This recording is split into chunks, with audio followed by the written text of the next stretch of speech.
Hey, it's Cyborg from Jack Cyborg, and today we're going to be reviewing this little 4K Ultra HD HDTV video capture card.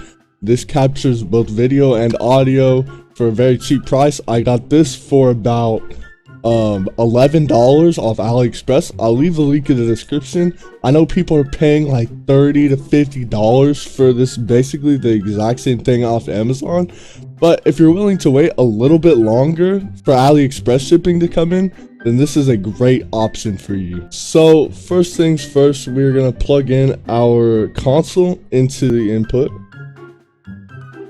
and we plug in our TV into the output. Now, one thing about this is that it doesn't work without it being plugged into a computer. So, for example, if you want to play on your console while your computer is turned off, that will not be possible. Next thing, you want to plug it into your PC so it will work. So let me get the cable's a bit short, the one that came with it. So I'm gonna go ahead and plug that in. And now the lights will turn on, and I should mean it's working. Let's go on to setting it up now. I don't know if I mentioned this before, but the capture card does seem to get a bit warm. I've only had it for about a day now, so I'm not sure about the longevity. I'll leave a comment in about a week if it's still working or if it overheats too much. Tutorial, I've already created a new scene. You don't have to if you don't want to, but I have. So first thing you want to do is add a video capture device.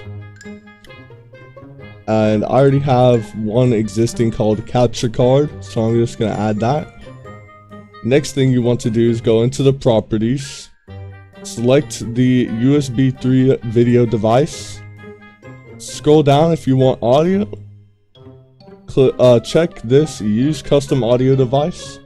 Then for the audio device, select USB 3 digital audio. Now everything should be set up. All you have to do is start up your console and it should just work. Let's go test. This capture card has very little delay, it seems, and it does need some color correction settings, but I will show that in a little bit. But yeah, here it is fully working, and we're gonna go ahead and change the color settings real quick so it's a little better. So what you want to do is right click, go into filters, create a new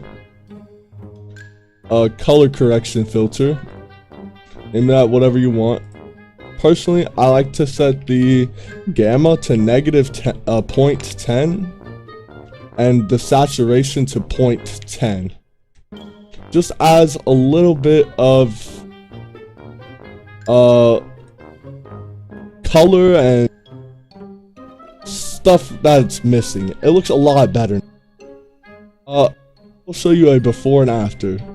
This is before, after. Before, after.